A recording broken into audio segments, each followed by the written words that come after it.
My family. When I acquired a son-in-law who is also here, and I want to thank him for giving me even odds for the first time in 3 decades. And I hope you enjoy the conversation. Thank you, Greg. You talk about how you kind of navigate and triage what's urgent versus what's important. Are there any trends kind of beyond climate change that have gotten buried that you would like to elevate and talk about so that it's more kind of top of mind for those of us, at least in this room? Well, I'll mention 3 really quickly because there are more, obviously, but food security. The world has got to produce more food. That's a climate change problem. That is a government policy problem. That is an investment and research problem. But however one defines the problem, the fact is we're not producing enough food. And we're not getting enough food to be readily available at an affordable price in enough places where there are food shortages. And a lot of the food isn't nutrient rich enough, so that we have the double problem. We don't have enough food, and a lot of what we have is not nutritious enough to keep kids healthy, get them to develop well, and we know that's an issue. We're working on that in our government. We have a new initiative that President Obama announced that we've worked on and led in the State Department and USAID called Feed the Future. And 2 years ago, I talked about that here at CGI. And we now have a much bigger coalition of other countries. And we, take the famine in the Horn of Africa. We have, yes, a drought. We have, yes, conflict, particularly in Somalia. And we have an organization called Al-Shabaab that won't let starving people get access to food. So it's a problem that has real-world implications right now, and then longer-term ones. Secondly, we have a great challenge when it comes to health surveillance. You know more about this than I do, Chelsea, but keeping up with new diseases, and it's not just because of this movie Contagion. It's something we worry a lot about. Those of us in the public health community are grateful for the movie Contagion. Yeah, well, I wish you'd say something about that, because this is a big deal problem. There's lots of germs and other kinds of deadly viruses of all sorts that are flooding across borders. Our modern world, we move from place to place. It is a challenge. We had the flu, the swine flu variant just last year. That's a long-term problem. We're not doing enough. We don't have enough countries that have built up their own capacity. And then, finally, I guess another trend line is something that I'm particularly devoted to, and that's women's participation. It's moving. It's not moving fast enough. There are lots of backlashes and setbacks. The 21st century really is the time to see women move into their full participation. But maybe you could say something about that second, because this has been an area of your particular interest.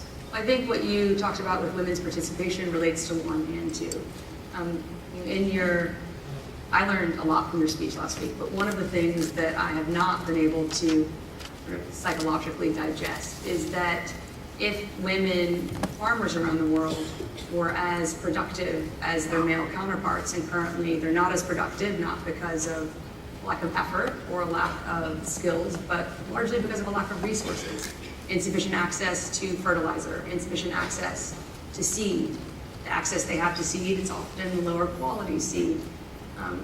Often this is exacerbated by the fact that they spend a lot of time at home cooking because they've not yet gotten access to the clean cook stoves. And that if women farmers around the world were as productive as their male counterparts, we would be able to feed in a nutritionally sensible way 150 million more people, which is just shocking. And as we not only approach 7 billion, but gallop pretty quickly towards 8 and 9 billion, that's something that we all should be more focused on. And then to the point about surveillance, I think this also really relates to women. There are a lot of amazing programs in the world that rely on technology, particularly cell phone technology, to enable women to report into nationally standardized numbers symptoms that they're seeing in their children. And that by far is the best leading indicator of many diseases that start in children in our most vulnerable populations, but quickly indeed become contagious. So I'm grateful you brought that up. Moving quickly though to a headline that certainly has dominated a lot of the coverage today. The global markets have suffered devastating losses from Asia to just downtown here in New York City. You have been an incredibly articulate, and yes, I am unabashedly biased, advocate for those of us who are committed to civil society, being tuned into not only what's happening in our governments, but also what's happening in our macroeconomic environment. It would be great to hear you talk a little bit about that. Well, I mean, there are many people in this audience who know so much more about this than I ever will. But, I mean, we do see a lack of understanding and involvement in a lot of these economic issues in, shall I say, an evidence-based way. Because there are lots of opinions that are totally untethered to facts. And I think the more that we could create an economically literate citizenry, not only in our country, but elsewhere, the more you could perhaps see decisions being made in both the public and the private sector that were reflective of the kinds of choices and the right choices that lie ahead of us. We are very worried in our government, as you, I'm sure, know, about Europe. We're still worried about growth in our own country. We're worried about the potential impact in the consuming countries like ours, but also in poor countries, because contagion is not just a health term, it's also an economic term. And how we begin to think through and act in ways that are honestly politically difficult. And it's not just here, but Europe and elsewhere. These are politically difficult issues. We need a stronger voice coming from the private sector and civil society to support political leaders. And media often is driven by the most alarmist information, the most outrageous or certainly strongest voice, whether it's based in evidence or not. And therefore we need more educated people and more people willing to speak out in ways that will help us navigate through this current economic crisis. I have no doubt that the United States and our resilience and our ability to rebound is absolute. But I also know that the slowdown in growth has real consequences for people. It's not just unemployment, but it's incredible pressure on those who remain employed but may not be able to get ahead.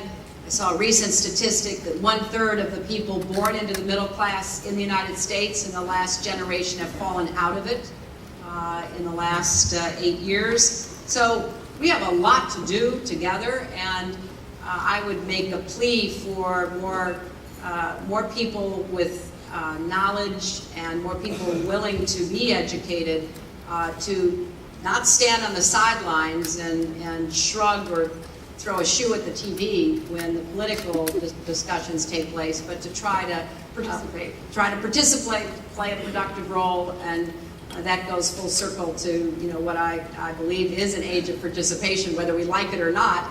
I'm just calling on people who have educated opinions, who have a voice that should be heard, to participate and not just leave it to those who are maybe have an axe to grind or a commercial or an ideological agenda to push, or are just not well informed, because that doesn't lead in a democracy or anywhere else to the best decisions. Well, thank you, Mom. I'm once again grateful that you're my mom and my Secretary of State. Thank you.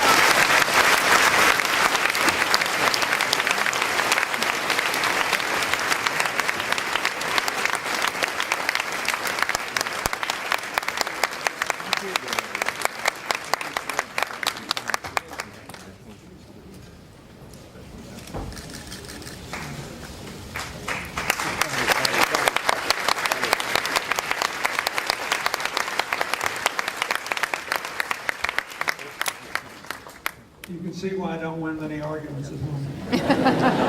Thank you very much to both of you. I'm very